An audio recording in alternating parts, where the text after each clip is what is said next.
नमस्कार दोस्तों, स्वागत है आप सबका आपके चैनल में जिसका नाम है माय एक्सपर्ट डॉक्टर। मैं आपके साथ हूँ डॉक्टर शालिनी सिंह सालुंके, आपकी कंसल्टेंट फिजिशियन। इस चैनल के माध्यम से हमारी कोशिश रहती है कि हम आप तक science based health related authentic information पहुंचा पाएं ताकि आपका भविष्य सुंदर, सफल, स्वस्थ और सुखमय रहे। चलिए आज एक स्टोरी सुनते हैं। स्टोरी का मेन कैरेक्टर है मिस्टर मोहन दास। मोहन दास जी बिल्कुल स्वस्थ 40 वर्षीय अध्यापक है या स्कूल टीचर हैं। उन्होंने कहीं से सुना होगा या कहीं पढ़ा होगा कि हमें 40 साल के बाद साल में एक बार हेल्थ चेकअप जरूर करवा लेना चाहिए। तो उन्होंने भी अपना हेल्थ चेकअप करवा लिया। वैसे उनको स्वास्थ्य रिलेटेड कोई प्रॉब्लम नहीं थी, वो बिल्कुल फिट थे, रोज अपना रूटीन का काम करते थे, ज्यादा बीमार भी नहीं पड़ते थे। अस्पताल के तो बहुत ही कम चक्कर लगाए होंगे उन्होंने। इस ब्लड टेस्ट के लिए भी बहुत पॉजिटिव थे, उनको मालूम था सब नॉर्मल आने वाला है और नॉर्मल आया भी। बट इस रिपोर्ट में एक प्रॉब्लम हो गई, उनका कोलेस्ट्रॉल बढ़ा हुआ दिखा रहा था और वो भी थोड़ा बहुत नहीं, बहुत बढ़ा हुआ दिखा रहा था। बस इस रिपोर्ट को लेके वो परेशान हो गए क्योंकि उन्होंने कहीं पढ़ रखा था कि कोलेस्ट्रॉल से हार्ट अटैक और स्ट्रोक जैसी बीमारियां हो सकती हैं। अब उनको रातों को नींद आना बंद हो गया। उन्होंने डिसाइड किया कि वो ये रिपोर्ट लेकर किसी डॉक्टर के पास जाएंगे। डॉक्टर के पास जाने के बाद उनकी एक दवाई शुरू हो गई। बट मिस्टर मोहन दास जी दवाई से खुश नहीं थे। उन्हें ऐसा लगता था कि ये बहुत जल्दी है, मतलब उनकी उम्र काफी कम है इतनी सारी दवाइयां लेने के लिए। तो उन्होंने डिसाइड किया कि वो एक सेकेंड ओपिनियन लेंगे और ये सेकेंड ओपिनियन लेने के लिए वो मेरे पास आए। जब वो मेरे पास आए, मैंने उनकी रिपोर्ट्स देखी, उनका डेली रूटीन समझा। उसके बाद मैंने उन्हें कुछ इंफॉर्मेशन दी, एक ऐसी लाइफस्टाइल चेंज टेक्निक जिससे उनका कोलेस्ट्रॉल 6 महीने में अच्छा खासा कम हो गया बिना दवाइयों के। यही इंफॉर्मेशन मैं आज के इस वीडियो में आपके साथ शेयर करना चाहती हूँ ताकि आप यदि कोलेस्ट्रॉल से पीड़ित हैं या यदि आपका कोलेस्ट्रॉल लेवल बढ़ा हुआ है तो आप मिनिमम डोज के साथ या बिना दवाइयों के भी अपने कोलेस्ट्रॉल लेवल को नियंत्रित रखने में सफल होंगे। तो इस वीडियो में मैं आपको बताऊंगी ऐसी चीजें, ऐसी 10 फूड आइटम्स जो खाकर आप अपना कोलेस्ट्रॉल लेवल कम रख सकते हैं। ऐसी 3 इंपॉर्टेंट बात भी बताऊंगी इस वीडियो के अंत में, जिसे जाने बिना ये पूरे वीडियो का जो इंफॉर्मेशन है ये वेस्ट है। तो चलिए आज का वीडियो शुरू करते हैं। तो चलिए सबसे पहले ये देखते हैं कि कोलेस्ट्रॉल जिसकी इतनी चर्चा हो रही है, जिसका मार्केट में इतना नाम खराब है, आखिर वो कोलेस्ट्रॉल है क्या। तो नॉर्मल कंडीशन में भी लिवर एक तत्व बनाता है जिसका नाम कोलेस्ट्रॉल है। ये 2 तरह के होते हैं, बैड कोलेस्ट्रॉल, गुड कोलेस्ट्रॉल। अगर ब्लड कोलेस्ट्रॉल की रिपोर्ट जो होती है उसमें आप देखो तो एक HDL लिखा रहता है, हाई डेंसिटी लाइपोप्रोटीन, ये गुड कोलेस्ट्रॉल है। बैड कोलेस्ट्रॉल में आते हैं आपके ट्राइग्लिसराइड TG, VLDL मतलब very low density lipoprotein and LDL मतलब लो डेंसिटी लाइपोप्रोटीन। सो ये तीनों जो है ये बैड कोलेस्ट्रॉल में आते हैं। यही बैड कोलेस्ट्रॉल आपके ब्लड वेसल्स में डिपॉजिट होता है और हार्ट अटैक, स्ट्रोक्स, ये सब बीमारियां करवाता है। जो गुड कोलेस्ट्रॉल होता है HDL, वो इन बैड कोलेस्ट्रॉल्स को ब्लड में जाने से रोकता है। अब ये कोलेस्ट्रॉल हमारे बॉडी में बनता कैसे है? तो हमारी बॉडी में कोलेस्ट्रॉल बनाने के लिए लिवर को चाहिए फैट। फैट अगेन 3 तरह का होता है, saturated fat, polyunsaturated fat and trans fat. इसमें जो ट्रांस फैट है वो एब्सोल्युटली हार्मफुल और बैड है, जो कि आपको fried products, packaged products and baked item से आता है। इसमें जो सैचुरेटेड फैट है वो लिमिटेड क्वांटिटी में आप कंज्यूम कर सकते हो, जो कि मीट एंड डेयरी प्रोडक्ट से आता है मोस्टली। जो पॉली अनसैचुरेटेड फैट है ये अच्छा फैट होता है जो आपको plants, nuts, seeds and vegetable oil से मिलता है। तो आप इसको कंज्यूम कर सकते हैं for all your fat requirement. अब जब भी आप ब्लड रिपोर्ट देखोगे ना तो उसमें HDL अच्छा होना चाहिए रेंज में and triglyceride, VLDL and LDL कि आपकी रेंज से कम होना चाहिए, रेंज में होना चाहिए। अगर ये ज़्यादा है तो इसका मतलब बैड कोलेस्ट्रॉल आपकी बॉडी में ज़्यादा है एंड डेंजर, रेड अलर्ट। तो अभी के हमारे ज्ञान से हमने ये समझा कि हमको अगर कोलेस्ट्रॉल पे जीत हासिल करनी है तो गुड कोलेस्ट्रॉल को बढ़ाना होगा, मतलब ऐसे फूड प्रोडक्ट्स खाने होंगे, ऐसी एक्टिविटीज़ करनी होंगी जिससे गुड कोलेस्ट्रॉल बढ़े, और बैड कोलेस्ट्रॉल बढ़ाने वाले फूड आइटम्स पर हमें प्रतिबंध या रोक लगानी होगी। तो आइए अब इस सेक्शन में हम ये देखेंगे कि ऐसे कौन से फूड प्रोडक्ट्स हैं जो बैड कोलेस्ट्रॉल को बढ़ने से रोक सकते हैं। ओके, तो लिस्ट में सबसे पहले है ओट्स, बार्ले या होल ग्रेन्स। इनमें फाइबर बहुत ज़्यादा मात्रा में होता है, ये गुड कोलेस्ट्रॉल को बढ़ाता है, बैड कोलेस्ट्रॉल को कम करता है। 2 या 3 बाउल खाने से आपकी डेली फाइबर रिक्वायरमेंट पूरी हो सकती है, which is around 25 to 30 grams. अब इसको कैसे खाना है, तो बहुत बहुत डिलीशियस रेसिपीज यूट्यूब पे अवेलेबल हैं। दूसरे नंबर पे आता है बीन्स। बीन्स जो इंडिया में चौली, फ्रेंच बीन्स, मटकी, चना, सोयाबीन्स, ग्वार बीन्स, लोबिया, मूंग, बहुत सारी वैरायटीज अवेलेबल होती है। हमारे यहाँ इसकी दाल या भाजी बनती है, which is absolutely great way of reducing your cholesterol. आपका कोलेस्ट्रॉल कम हो सकता है अगर आप इसको नियमित तौर पर या डेली रूटीन में आप लेते हो तो। लिस्ट में तीसरा नंबर आता है एग प्लांट ओकरा, मतलब बैंगन की भाजी एंड भिंडी। बैंगन की भाजी और भिंडी एक्चुअली बहुत डिलीशियस बनती हैं, बहुत वेराइटीज़ में बनाई जाती है। पहले आपने सुना होगा लोगों से कि बैंगन मतलब बेगुन, बट एक्चुअली ऐसा नहीं है। ये बहुत रिच सोर्स ऑफ न्यूट्रिएंट्स होता है एंड हमारे केस में ये बैड कोलेस्ट्रॉल को कम करने में भी बहुत हेल्पफुल होता है। बस इसको फ्राई करके मत खाइए, excess oil is not good. Fourth आता है नट्स।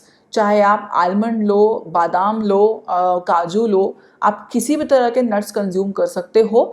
नट्स में जो ऑयल होता है ना, वो बैड कोलेस्ट्रॉल को कम करता है, सो इट इज़ गुड।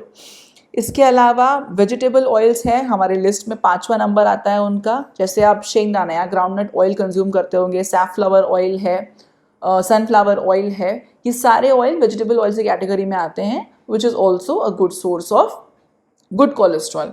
छठवीं हमारी लिस्ट में छठवां आइटम है apples, grapes, strawberries and citrus fruits. Citrus fruits माने वो फ्रूट्स जो थोड़े खट्टे होते हैं, जैसे आपका ऑरेंजेस, मैर्गरीन, लेमन हो गया। ये सारे भी अपने एंटीऑक्सीडेंट्स की प्रॉपर्टी के कारण बैड कोलेस्ट्रॉल को कम करने में हेल्प करते हैं। 7वां हमारी लिस्ट में नंबर आता है ऐसे फूड जो फोर्टिफाइड है, इसमें ऐड किया गया है स्टीरोल्स और स्टेनॉल्स को।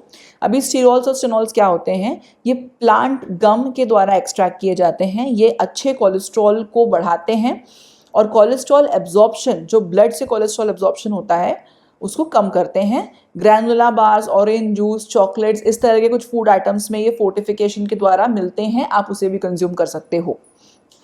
देन हमारी लिस्ट में 8th आइटम आता है सोया का।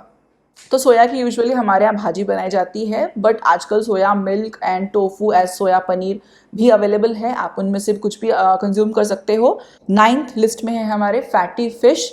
ये भी आप बनाकर खा सकते हो, बट ध्यान रखिएगा कि इसको आपको डीप फ्राई नहीं करना है, which is the usual way of cooking for us. अगर आप फिश खा रहे हो तो उसको स्मोक, ग्रिल या पैन फ्राई करके या शैलो फ्राई करके खाइए। इसके साथ 10th है फाइबर सप्लीमेंट्स। सपोज आप डेली बेसिस पर इन सारे प्रोडक्ट्स को नहीं खा पा रहे हो, सपोज आप हॉस्टल में रहते हो या आप खुद खाना नहीं बना रहे हो फॉर सम रीज़न, तो हो सकता है आप ये सब अपने हिसाब से न बना पाओ। इन दैट केस आप क्या कर सकते हो, आप रात को सोने से पहले फाइबर सप्लीमेंट्स लेकर सो सकते हो। ये फाइबर सप्लीमेंट्स भी आपकी बॉडी में फाइबर डिफिशियंसी को पूरा करेंगे, आपकी डेली रिक्वायरमेंट्स को पूरा करेंगे एंड बैड कोलेस्ट्रॉल के इफेक्ट्स को कम करेंगे। So this is a win win things for you. अब हम ये देखेंगे कि ऐसे कौन से फूड प्रोडक्ट्स हैं जो HDL कोलेस्ट्रॉल, अगर आपको याद होगा मैंने वीडियो के स्टार्टिंग में बताया था गुड कोलेस्ट्रॉल होता है HDL कोलेस्ट्रॉल, इसको बढ़ाने में कौन से फूड आइटम्स हेल्प कर सकते हैं वो देखते हैं।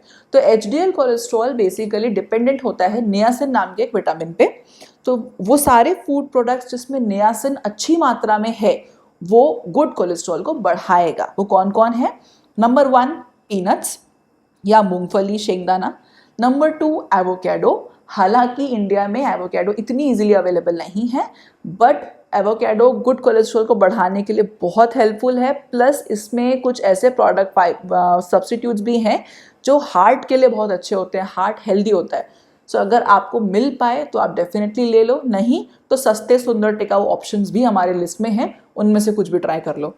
3rd आता है ब्राउन राइस, जिसको यूजुअली हम नहीं खाते क्योंकि वो टेस्टी नहीं होता, बट आई वुड इंसिस्ट कि टेस्टी तरीके ढूंढिए ब्राउन राइस कंज्यूम करने के एंड वाइट की जगह ब्राउन राइस ही कंज्यूम कीजिए। 4th आता है होल व्हीट विद ब्रान। जो एक्चुअल न्यूट्रिशन है ना वो उस छाल में ही होता है।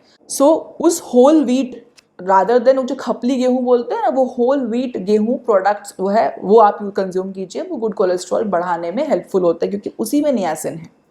इसके साथ साथ आपका मशरूम 5वें नंबर पे, 6वें नंबर पे हरी हरी टेस्टी मटर, जो ठंड के मौसम में हम हर डिशेस में डालते हैं। 7वें नंबर पे आता है पोटैटो, जो हमारे यहाँ इंडिया में सब्जियों का राजा कहलाता है, जो हर सब्जी में डल जाता है। तो ये कुछ बेसिक चीज़ें हैं जिसमें विटामिन नियासिन जो है वो भरपूर मात्रा में होता है, तो आप इन सबको कंज्यूम कर सकते हैं। केवल इतना ध्यान रखिएगा कि जब उसको पका रहे हैं तो इतना मत पकाइए कि उसकी न्यूट्रिशन ही खत्म हो जाए। Boiling, steaming and shallow frying is the best way, जिससे कि आप इसके न्यूट्रिएंट्स प्रिजर्व कर सकते हो।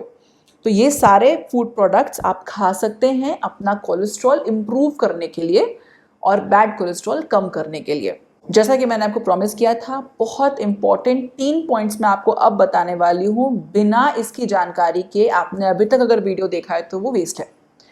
तो ये 3 पॉइंट्स क्या है? नंबर 1, कोलेस्ट्रॉल या हाइपर कोलेस्ट्रोलेमिया या बढ़ा हुआ कोलेस्ट्रॉल जेनेटिक भी होता है।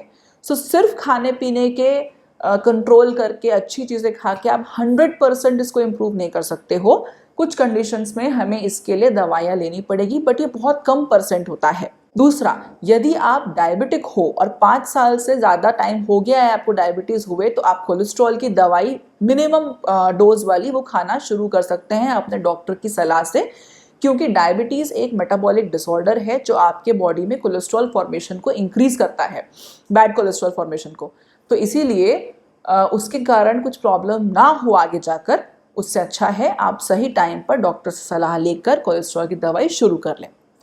तीसरा इंपॉर्टेंट पॉइंट ये है कि आप क्या खा रहे हैं, इससे ज़्यादा इम्पॉर्टेंट होता है कि आप एक्सरसाइजेस कर रहे हैं कि नहीं।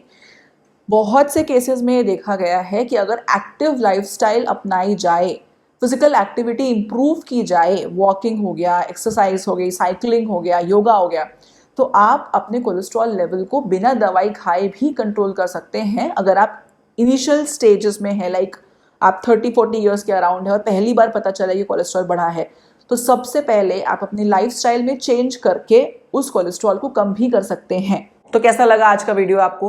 मुझे उम्मीद है आज का वीडियो आपको अच्छा लगा होगा, क्योंकि इसमें आपको ऐसी टिप्स मिली हैं जो आपके regular day to day life को चेंज कर सकती हैं, आपको कोलेस्ट्रॉल और उससे होने वाली बीमारियों से बचा सकती हैं। इस तरह के कुछ और भी इंफॉर्मेशन, हेल्थ रिलेटेड कोई सॉल्यूशंस आपको चाहिए तो आप कमेंट बॉक्स पे डाल सकते हो। मेरा व्हाट्सएप नंबर आपको मालूम है, आप अपनी क्वेरी सेंड कर सकते हो।